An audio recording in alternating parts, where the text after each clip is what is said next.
لا حول ولا قوة إلا بالله العلي العظيم أعوذ بالله من الشيطان الرجيم بسم الله الرحمن الرحيم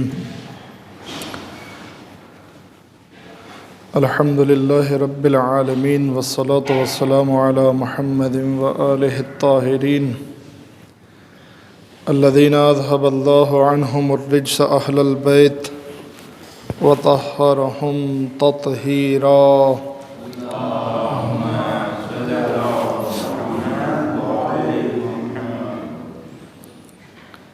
ولعنة الله على أعدائهم أجمعين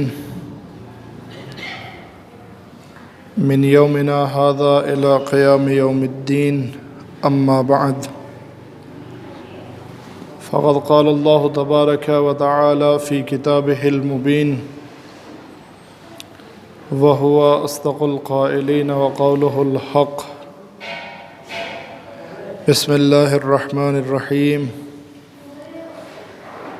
الف لام میم ذلك الكتاب لا ريب فيه هدى للمتقين الذين يؤمنون بالغيب ويقيمون الصلاة ومما رزقناهم ينفقون صلاة محمد وعلى محمد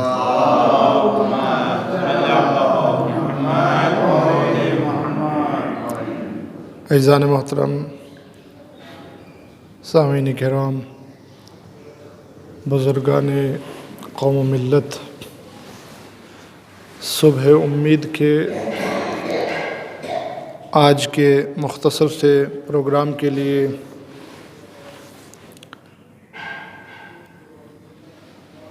قرآن مجید کی سورہ بقرہ کی ابتدائی آیتیں میں نے آپ کی خدمت میں تلاوت کی۔ اس سے پچھلے اور اس سے بھی پہلے ہفتے میں نے آپ کی خدمت میں یہ بیان کرنے کی کوشش کی کہ آخر کیا ضرورت ہے کہ ہم امام مہدی علیہ السلام کے بارے میں گفتگو کریں، اور اس کو مختلف طریقوں سے واضح کیا کہ تاریخی، سیاسی، اعتقادی اور اجتماعی اور فرہنگی اعتبار سے ہم کو کیا ضرورت ہے۔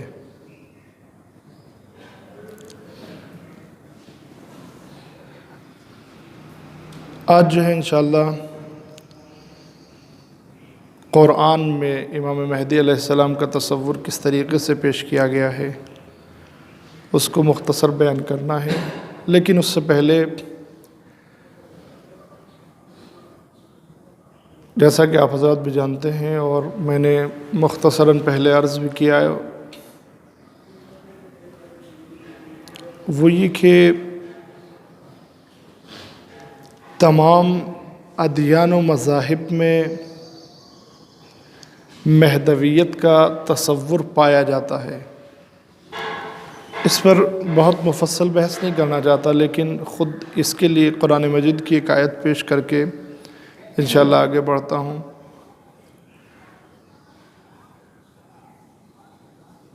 مذاہب میں اگر دیکھیں، ادیان میں اگر دیکھیں تو غیر اسلامی جو ادیان ہیں،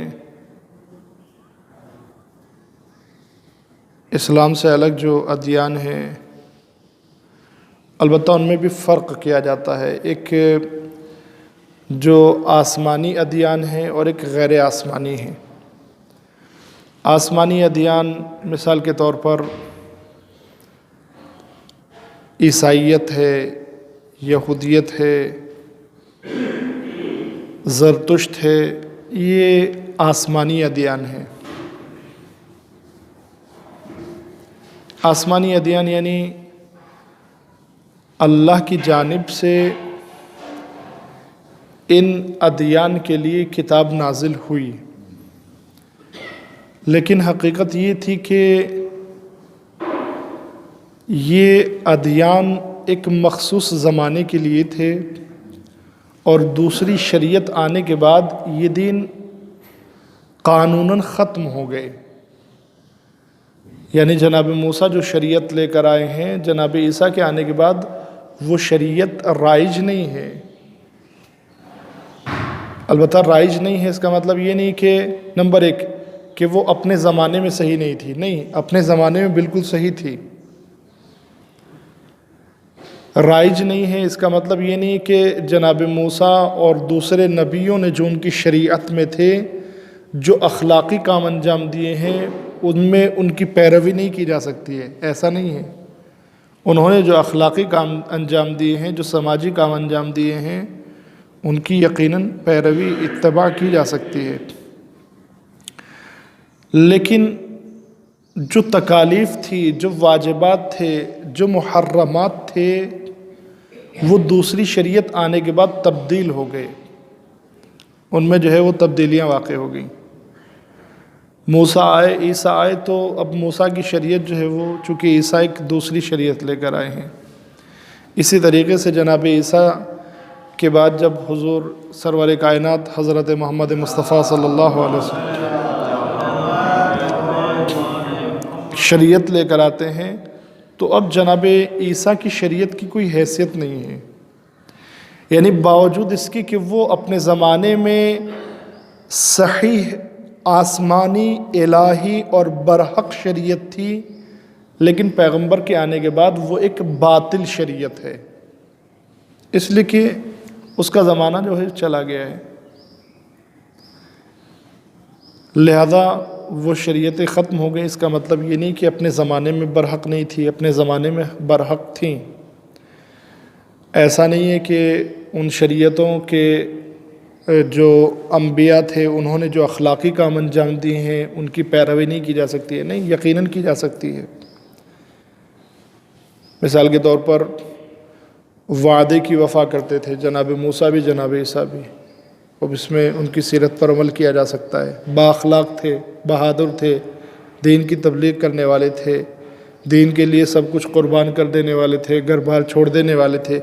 ان تمام کاموں میں ان کی پیروی کی جا سکتی ہے، بلکہ کرنی چاہیے، لیکن اس زمانے میں نماز کیسے پڑھی جاتی تھی آج ویسے نہیں پڑھ سکتے ہیں، اس زمانے میں روزے کی کیا احکام تھے آج ویسے نہیں کر سکتے ہیں، اس لیے کہ وہ شریعتیں منسوخ ہو چکی ہیں، ختم ہو چکا ہے ان کا زمانہ۔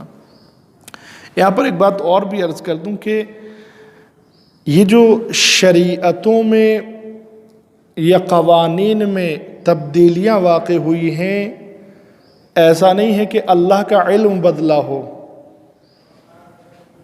جناب موسیٰ کے زمانے میں اللہ نے کچھ قانون نافذ کیے، بعد میں دیکھا کہ نہیں، یہ قانون تو برابر نہیں ہے، لہذا عیسیٰ نے آئے اور آنے کے بعد ان کو تبدیل کر دیا۔ جناب عیسیٰ کے زمانے میں کچھ قوانین جو ہے وہ مثال کے طور پر بنائے گئے، پھر بعد میں اللہ نے دیکھا کہ نہیں، یہ تو برابر نہیں ہے، لہذا حضرت محمد مصطفیٰ صلی اللہ علیہ وسلم کے ذریعے ان کو بدل دیا۔ ایسا نہیں ہے میرے عزیز، بلکہ حقیقت یہ ہے کہ اللہ کے یہاں پر پہلے سے طے ہے کہ کس زمانے میں کون سے قانون لاگو ہونا ہے۔ ایسا نہیں کہ بعد میں اللہ نے تبدیل کیے، نہیں، اللہ جانتا تھا کہ موسیٰ کے زمانے تک لوگوں کو اتنے قوانین کی ضرورت ہے، لہذا وہ پیکج بھیج دیا، لیکن عیسیٰ کا زمانہ آتے آتے لوگوں میں تبدیلیاں آئیں گی، معاشرہ بدلے گا، سماج بدلے گا، لہٰذا دوسرے قوانین کی ضرورت ہوگی، وہ پہلے سے تیار ہیں، اور محمد مصطفیٰ کی شریعت کا وقت آتے آتے کچھ اور تبدیلیاں ہوں گی اور اس طرح کے قوانین کی ضرورت ہوگی۔ لہذا ایسا نہیں ہے کہ اللہ کے علم میں تبدیلی آئی ہو۔ بہرحال عرض یہ کرنا ہے کہ مہدویت کا تصور اسلام کے علاوہ چاہے وہ آسمانی دین ہو یا غیر آسمانی دین ہو، جو غیر آسمانی دین ہیں ان کے ہاں تصور ہے، لیکن بہت مختصر اور مبہم ہے، کچھ واضح نہیں ہے۔ ان کا کہنا ہے کہ آخری زمانے میں ایک اوتار آئے گا، آخری زمانے میں بعض روایتوں میں آوار لکھا ہوا ہے، آئے گا اور اس کے صفات یہ ہوں گے کہ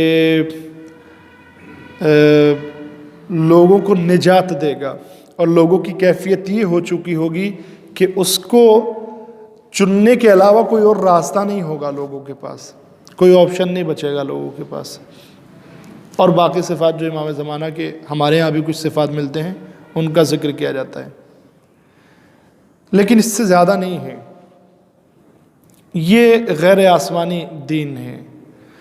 آسمانی ادیان توریت، زبور، انجیل، ان میں تھوڑا اور وضاحت کے ساتھ، یہاں تک کہ خود عبارتیں موجود ہیں، پیراگرافز موجود ہیں ان کتابوں میں امام زمانہ کے متعلق، لیکن میں ان کو نہ پڑھتے ہوئے تاکہ وقت زیادہ نہ ہو قرآن مجید کی آیت پیش کرتا ہوں ان کے حوالے سے۔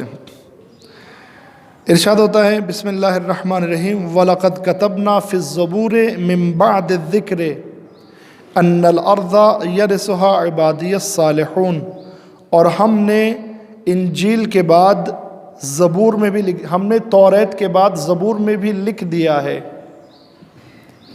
کہ بے شک زمین کے وارث ہمارے نیک بندے ہوں گے۔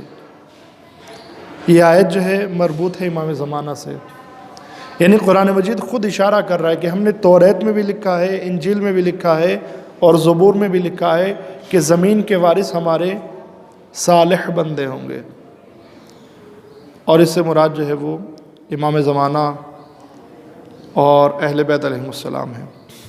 لہذا یہاں پر بھی تصور پایا جاتا ہے، اور باقاعدہ بحث ہوئی ہے مسیحیت میں، یہودیت میں۔ ایک صلوات پڑھیں محمد و آل محمد پر۔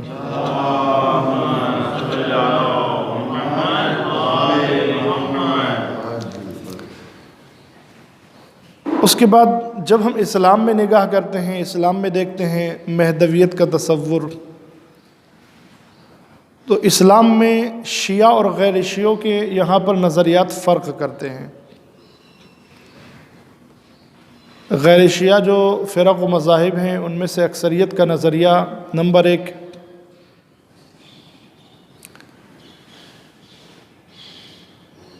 نام ان کے یہاں پر ہے مہدی، اس کے علاوہ کس کی نسل سے ہیں وہ بھی ان کے یہاں پر معلوم ہے، لیکن تھوڑا فرق کرتے ہیں۔ میں غیر شیعہ کی بات کر رہا ہوں۔ مہدی ان کو کہا جائے گا، یہ ان کے یہاں پر ہے، لیکن ان کا ماننا ہے کہ وہ امام حسن علیہ السلام کی نسل سے ہوں گے۔ دیکھیں یہ سب جو ہیں وہ سیاستیں ہیں، یہ سب کام کیا گیا ہے، توجہ فرمائیں، یہ کام کیا گیا میرے عزیزو۔ یعنی دشمن نے ہمیشہ اتنا کام کیا ہے کہ لوگوں کو، اہل بیت علیہ السلام کے چاہنے والوں کو، ان کے ماننے والوں کو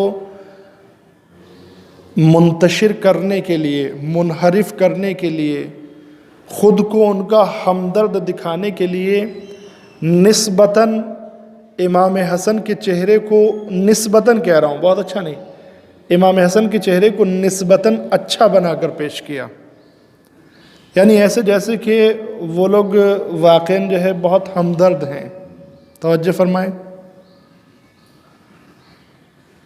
یہاں تک کہ جو ہے بہت ساری روایات جو ہمارے یہاں پر امام حسین علیہ السلام سے منسوب ہیں فضائل میں، وہ اسلام کے دوسرے فرقوں میں امام حسن سے منسوب ہیں۔ فضیلت میں کوئی کمی نہیں ہے، فضیلت میں کوئی کمی نہیں ہے، بے شمار فضیلتیں ہیں دونوں شہزادوں کی، بے شمار آیتیں ہیں دونوں کے بارے میں، بہت ساری فضیلتیں مشترک ہیں دونوں کے لیے، اور ہمارے لیے تو اس سے آگے کچھ ہے ہی نہیں۔ جب پیغمبر نے یہ فرما دیا الحسن والحسین امامان قاما او قعودا، حسن اور حسین دونوں امام ہیں، چاہے بیٹھ جائیں یا کھڑے ہو جائیں، بیٹھ جائیں یا نہیں کھڑے، یا کھڑے ہو جائیں یعنی کیا، چاہے صلح کر لیں یا قیام کر لیں، جنگ کر لیں، دونوں امام ہیں۔ یعنی دونوں آگے چلنے والے ہیں. امام یعنی آگے چلنے والے، دونوں آگے چلنے والے ہیں، یعنی دونوں کے ساتھ ہر حالت میں سب کو پیچھے چلنا ہے. اور ہمارے لیے تو یہی کافی ہے.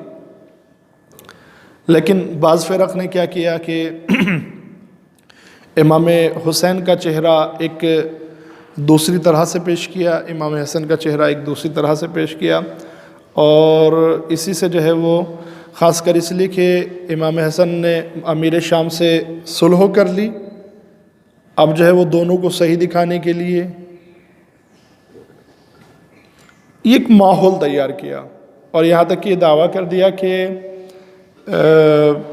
آخری امام جو ہیں وہ امام حسن علیہ السلام کی نسل سے ہوں گے. ہمارا جو ہے وہ مسلم عقیدہ ہے روایات کی بنیاد پر، جو روایات ہم کو کثرت سے ہمارے یہاں پر ہیں، ہر امام سے روایتیں ہیں. میری نسل سے تیسرا، میری نسل سے پانچواں، میری نسل سے چھٹا، اس طرح سے ہر امام سے روایتیں ہیں. لہذا یہ امام حسین علیہ السلام کی. لہذا ہمارے شیعہ اور دوسرے فرقوں کے درمیان امام مہدی کے تصور میں فرق یہ ہے، نمبر ایک، ان کا ماننا ہے کہ وہ امام حسن کی نسل سے ہوں گے، ہمارا کہنا ہے کہ نہیں، امام حسین کی نسل سے ہوں گے. ان کا کہنا ہے کہ وہ پیدا ہوں گے، ہمارا کہنا ہے کہ نہیں، وہ پیدا نہیں ہوں گے، وہ پیدا ہو چکے ہیں، ظاہر ہوں گے، ظاہر ہوں گے. اس لیے کہ حضور کی حدیث ہمارے پاس ہے جو حجت کی بحث سے اس کو چھوڑتے ہوئے، اس لیے کہ حجت کا تصور جو ہمارے یہاں پر ہے وہ دوسرے فرقوں میں نہیں ہے، دوسرے مذاہب میں حجت کا ویسا تصور نہیں ہے.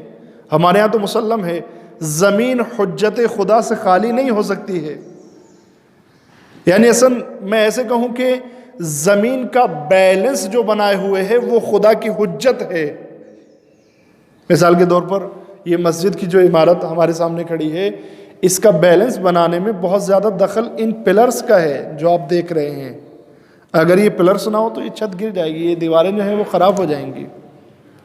اسی طریقے سے عزیزان محترم، زمین اور بلکہ پوری کائنات کے نظام کو جو بیلنس کیے ہوئے ہے وہ خدا کی حجت ہے. لہذا ہمارے ہاں تو حجت کا تصور اس طرح سے ہے. لیکن ان کے ہاں کے اعتبار سے دیکھیں، حدیث جو حضور نے بارہا ارشاد فرمائی، ہمارے یہاں بھی ہے، شیعہ منابع میں بھی اور اہل سنت کتابوں میں بھی ہے، انی تارکم فیکم الثقلین، میں تمہارے درمیان دو چیزیں چھوڑ کر جا رہا ہوں، کتاب اللہ و عطرتی، اللہ کی کتاب اور میری عطرت. ما ان تمسکتم بہما لن تضلوا بعدی، جب تک تم ان سے جڑے رہو گے کبھی بھی گمراہ نہیں ہوگے. وَلَن يَفْتَرِقَا، اور یہ دونوں بھی اگر ہم ان سے جڑے رہے تو گمراہ نہیں ہوں گے. اب ان دونوں کی صفت بتا رہے ہیں، قرآن اور عطرت کی. فرماتے ہیں کہ قرآن اور عطرت کبھی بھی لن یفترقا، ایک دوسرے سے جدا نہیں ہوں گے، حتیٰ یرد علی الحوض، یہاں تک کہ حوض کوثر پر میرے پاس آ جائیں. لہذا عزیزان محترم، کوئی زمانہ ایسا آ ہی نہیں سکتا ہے کہ قرآن تو ہو لیکن عطرت نہ ہو. جب حضور نے فرما دیا ہے کہ یہ ایک دوسرے سے جدا ہو ہی نہیں سکتے ہیں، تو قرآن اور عطرت دونوں کا موجود ہونا ضروری ہے، دونوں کا موجود ہونا ضروری ہے. لہذا عزیزان محترم، ہمارے اور بعض اسلامی مذاہب اور مسالک کے درمیان یہ فرق ہے. وہ کہتے ہیں کہ نہیں، ابھی پیدا نہیں ہوئے ہیں. پھر ان کے یہاں اور ہمارے یہاں اصل تھیوری میں، آئیڈیالوجی میں کافی فرق کرتا ہے. ہمارے یہاں امامت منصب الہی ہے جو اللہ کی جانب سے معین ہوتا ہے. پہلے امام کو اصل پیغمبر نے ہی سب کے نام بتا دیے 12 کے. آپ دیکھیں ہمارے یہاں بھی بہت ساری احادیث ہیں، اہل سنت کے یہاں پر بھی بہت احادیث ہیں، بکثرت احادیث ہیں. میرے بعد قریش سے 12 خلیفہ ہوں گے.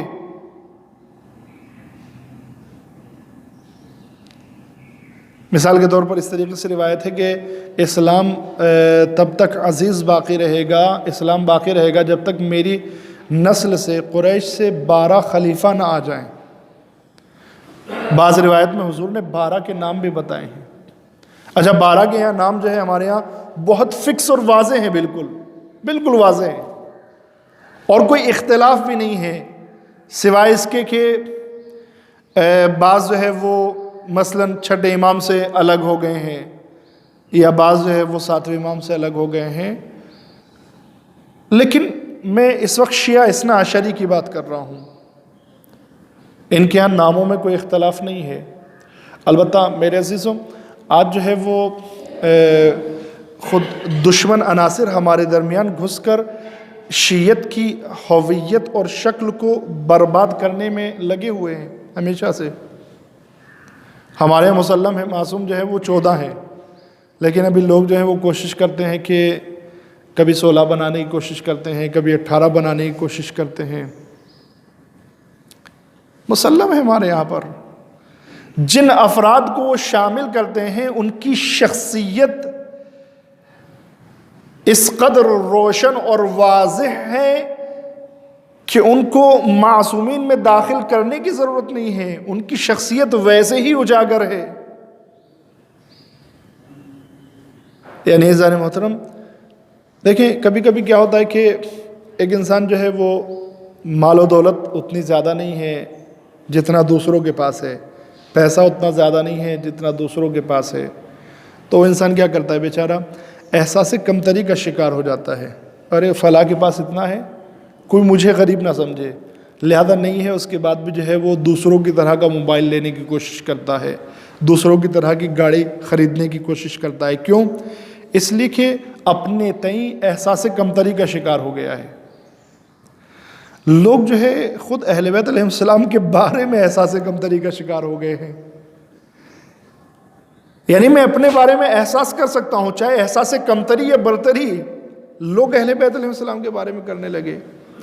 یعنی کیا نعوذ باللہ آپ کو یا کسی کو جناب زینب سلام اللہ علیہا کی ان کی عظمت میں، ان کی پاکیزگی میں، ان کی بے گناہی میں نعوذ باللہ کسی کو شک ہے کہ آپ ان کو معصوم میں داخل کرنا چاہ رہے ہیں؟ نہیں، یہ امتیاز ہے ان کے لیے، یہ فخر ہے ان کے لیے۔ اللہ نے اپنی نس کے ذریعے، اللہ نے اپنی نس یعنی قرآن مجید کی آیت یا پیغمبر کی زمانی حدیث کے ذریعے اللہ نے ان کو معصومین میں شامل نہیں کیا، لیکن اس کے باوجود اتنی پاکیزہ زندگی گزاری کہ پوری زندگی میں ایک گناہ کا تصور بھی نہیں کیا جا سکتا ہے۔ یہی امتیاز ہے ان کے لیے۔ لہذا میں اس بحث میں نہیں جانا چاہتا میرے عزیزوں۔ ہمارے یہاں جو ہے وہ ہم کہتے ہیں کہ پیدا ہو چکے ہیں، وہ کہتے ہیں کہ پیدا نہیں ہوئے ہیں، پیدا ہوں گے۔ ہم کہتے ہیں کہ امام حسین کی نسل سے ہیں، وہ کہتے ہیں کہ امام حسن کی نسل سے ہیں، اور پھر ان کے یہاں اور ہمارے یہاں جو ہے وہ فرق کرتا ہے کافی مسئلہ امامت۔ ہمارے یہاں جو ہے وہ امامت الہی منصب ہے جو نبی معین کرے گا اللہ کی جانب سے، اور اس کے بعد ہر امام جو ہے اپنے بعد والے امام کے بارے میں بتا کر جائے گا۔ اور پیغمبر سے حدیثیں 12 کے بارے میں ہمارے یہاں پر بھی بہت حدیثیں ہیں۔ اہل سنت حضرات، میرے سنی بھائیوں کی کتابوں میں بھی، یہاں تک کہ صحیح بخاری، صحیح مسلم جو قرآن کے بعد ان کے یہاں سب سے معتبر کتابیں ہیں، ان میں بھی 12 خلیفہ کی حدیثیں ہیں جو قریش سے ہوں گے، پیغمبر کی نسل سے ہوں گے۔ لیکن عزیزان محترم، مذہب یہ میں بات عرض کروں اپنے سنی بھائیوں سے معذرت کے ساتھ، مذہب شیعت کے علاوہ آج تک بھی کوئی 12 کے نام نہیں گنا سکا ہے کہ وہ 12 کون ہوں گے۔ اگر اس ٹریک سے ہٹتے ہیں تو کوئی نام نہیں گنا سکا ہے کہ وہ 12 کون ہوں گے، اس لیے کہ جو حاکم ہوئے ہیں انہوں نے بہت برے کارنامے انجام دیے ہیں، کوئی نام نہیں گنا سکا ہے۔ اور اگر نام گنائے ہیں تو شرمندہ ہوئے ہیں نام گنا کر کہ ہم نے اس کا نام کیوں رکھ دیا ان 12 میں۔ لہذا ایک تو ہمارے یہاں تصور یہ ہے کہ یہ منصب الہی ہے، اس کو چنا نہیں جا سکتا ہے۔ دوسرے، ہمارے یہاں یہ معصوم ہونا چاہیے، یہ گناہ نہیں کر سکتا ہے۔ تیسرے یہ عادل ہونا چاہیے، یہ ظلم نہیں کر سکتا ہے، لیکن ان کے یہاں پر جو ہے چوتھے ہمارے یہاں پر امامت ایک ایسا منصب ہے جو لوگوں کے دینی اور دنیاوی تمام امور کا خیال رکھتا ہے، تمام امور کو ادارہ کرتا ہے، لیکن ان کے یہاں امامت جو ہے وہ صرف دنیاوی منصب ہے۔ اب ان کے یہاں کیا ہے، امامت کو ووٹنگ کے ذریعے سے بھی کیا جا سکتا ہے، ووٹ کے ذریعے امام بنایا جا سکتا ہے۔ دیگر مذاہب میں کیا ہے، جس امام کو ووٹ کے ذریعے بنایا گیا ہے وہ بھی اپنے بعد کسی کو امام بنا سکتا ہے، یہاں تک کہ ان میں ایسا ہے کہ بہت سارے مذاہب میں ایسا ہے کہ اگر کوئی امت میں سے کوئی انسان کچھ لوگوں کو لے کر اپنے ساتھ اٹھ جاتا ہے اور قیام کر لیتا ہے اور دوسرے گروپس جو اس کے مخالف ہیں ان پر غلبہ پا لیتا ہے، تو پھر جس نے غلبہ پایا ہے وہ امام ہے، چاہے اس نے ظلم کیا ہو، چاہے اس نے فساد کیا ہو، یہ واضح ہے، اس میں کوئی ڈھکی چھپی بات نہیں ہے۔ لیکن ہمارے یہاں پر ایسا نہیں ہے میرے عزیزو، امامت منصب الہی ہے، الہی منصب ہے۔ یہ فرق ہے میرے عزیزو، ہمارے یہاں مہدویت کے عقیدے اور ان دوسرے مذاہب میں مہدویت کے عقیدے میں ہمارے یہاں نام موجود ہے، کنیت موجود ہے، القاب موجود ہیں، یہاں تک کہ جسمانی خصوصیات موجود ہیں، جب آئیں گے تو کیسے ہوں گے، شکل کیسی ہوگی، چہرہ کیسا ہوگا۔ آخر میں بس ایک بات عرض کرتا ہوں گفتگو تمام، اور وہ بات یہ کہ مشہور عالم دین مفسر قرآن محسن قراتی مدینہ گئے ہوئے تھے، مدینہ گئے تو وہاں پر جو ہے یعنی حج کے بعد مدینہ گئے، وہاں پر جو ہے وہ کچھ وہابیوں سے ان کی گفتگو ہونے لگی، تو وہاں پر جو ہے وہ بات خلافت کے سلسلے میں نکل آئی۔ انہوں نے کہا ٹھیک ہے، میں ایک بات آپ سے کہنا چاہتا ہوں۔ انہوں نے کہا کہ آخری زمانے کے جو آثار بتائے گئے ہیں اس میں سے کچھ ظاہر ہوئے کہ نہیں؟ کہا ہاں، آخری زمانے کے آثار تو ظاہر ہونے لگے ہیں، یہ زمانہ جو ہے پرآشوب ہے۔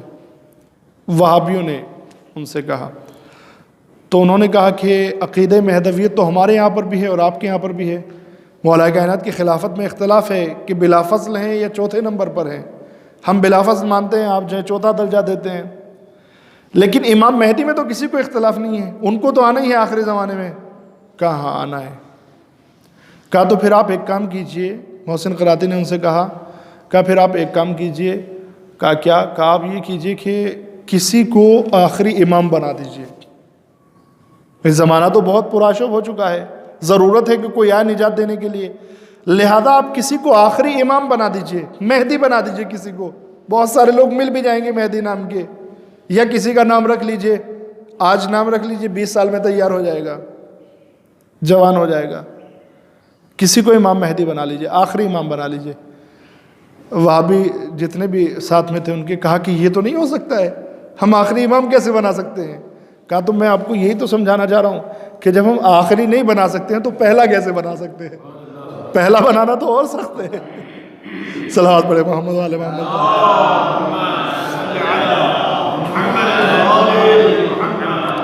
آخری تو پھر بھی بنانا تھوڑا آسان ہو سکتا ہے، دیکھ بھال کی کہ یہ 10-11 جو گزرے کیسے تھے، کیا صفات تھے، کیا جو ہے ان کے اندر خصوصیات تھے، پہلا بنانا تو بہت سخت ہے۔ بس میرے عزیزوں، میں نے تمام کیا گفتگو کو، ہر انسان کی خصوصاً جوانوں کی ذمہ داری ہے امام زمانہ کو پہچانے۔ ہمارے معصومین کی ہر زمانے میں ایک مظلومیت یہ رہی ہے کہ ان کو پہچانا نہیں گیا۔ آپ دیکھیں یہ خود دعا جو ہے اللہم عرفنی نفسک، اس کو میرے عزیزوں کبھی پڑھا کریں، معنی کے ساتھ پڑھا کریں، غور کیا کریں۔ آخر کیا وجہ ہے کہ آخر میں پہنچتے پہنچتے ارشاد ہوتا ہے اللہم عرفنی حجتک، خدایا تو مجھے اپنی حجت کو پہچنوا دے۔ یعنی یہ جو کتابیں ہیں یہ کافی نہیں ہے حجت کو پہچاننے کے لیے، اللہ تعالیٰ کی جانب سے توفیق شامل حال ہونی چاہیے۔ اس توفیق کو تلاش کریں، اس توفیق کو ڈھونڈے میرے عزیزوں، میرے جوانوں۔ اللہم عرفنی، خدایا تو پہچنوا دے اپنی حجت کو۔ یہ مظلومیت ہے میرے عزیزوں معصومین کی۔ کوشش کریں کہ ہماری طرف سے معصومین کے لیے یہ مظلومیت نہ رہے کہ ہم ان کو نہ پہچانیں، کم سے کم ہم تو ایسا نہ کریں۔ مولا کائنات کو پہچانا نہیں گیا میرے عزیزوں، پہچانا نہیں گیا، بی بی سیدہ کو پہچانا نہیں گیا میرے عزیزوں، اس لیے جو ہے وہ اس قدر مظالم ڈھائے گئے۔ میں امام زمانہ سے بس میرے عزیزوں 2 جملے امام زمانہ کو پکار کر آپ سے خطاب کر کے کہتا ہوں، مولا ایام فاطمیہ بہت نزدیک ہیں، آقا آپ کی جدہ، آپ کی دادی فاطمۃ الزہرا سلام اللہ علیہا، آقا ایک سانس آپ کی دادی کے لیے سختی اور مشکل کا پیغام لے کر آتی ہے، آقا آپ کب آئیں گے؟ آقا کس قدر مظالم ڈھائے گئے اس خاتون پر،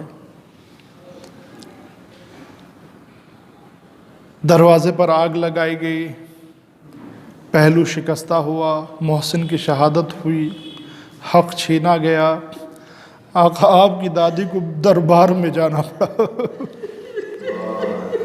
میرے عزیزوں یہ بہت سخت مصیبت تھی۔ اللہ اکبر میرے عزیزوں، میں نے یہ بات اس سے پہلے کہیں پر مجلس میں عرض کی تھی کہ مصیبتیں جو ہیں افراد کے اعتبار سے بدلتی رہتی ہیں۔ جس قدر انسان زیادہ باعظمت ہوتا ہے، چھوٹی مصیبت بھی اس کے لیے بڑی مصیبت ہو جاتی ہے۔ اللہ اکبر میرے عزیزوں، ذرا تصور کریں، کائنات کی سب سے عظیم مخلوق محمد مصطفیٰ فاطمہ کے احترام میں کھڑے ہو جاتے ہیں، لیکن یہی فاطمہ جب دربار میں جاتی ہے 3 سے 4 گھنٹے تک کھڑے ہو کر آ جاتی ہے، لیکن اصحاب رسول میں سے کوئی پوچھنے والا نہیں ہے، شہزادی آپ تھک گئی ہوں گی، بیٹھ جائیے۔ آقا بس میں نے تمام کیا میرے آقا، جس طرح سے کل یہ بی بی مظلوم تھی، آج اس کا مزار بھی مظلوم ہے۔ اے آقا جلد ظہور فرمائے، بی بی کا مزار تعمیر ہو، ہم سب زیارت کے لیے جائیں۔ انا للہ و انا الیہ راجعون۔ خدا بحق زہرا و ابیہا و بالہا و بنیہا معبود، امام زمانہ کے ظہور میں تعجیل فرما، ہمیں ان کے انصار آوان میں شمار فرما۔ معبود تو کریم ہے، کرم فرما، تو رحیم ہے، رحم نازل فرما۔ خدا بحق زہرا و ابیہا و بالہا و بنیہا معبود، ہمیں امام زمانہ کی معرفت حاصل کرنے کی توفیق عنایت فرما، امام زمانہ کے سیرت پر عمل کرنے کی توفیق عنایت فرما۔ خدا اس لائق بنا دے کہ ہم امام کے سپاہیوں میں شمار ہو سکیں۔ خدا بحق زہرا و ابیہا و بالہا و بنیہا معبود، ہم سب کی خصوصاً جوانوں کی معرفت بصیرت میں اضافہ فرما، علم میں اضافہ فرما۔ معبود ہمارے امام کو ہم سے راضی فرما، امام زمانہ کے ظہور میں تعجیل فرما، ہمیں ان کے انصار آوان میں شمار فرما۔ ربنا تقبل منا انک انت السمیع العلیم۔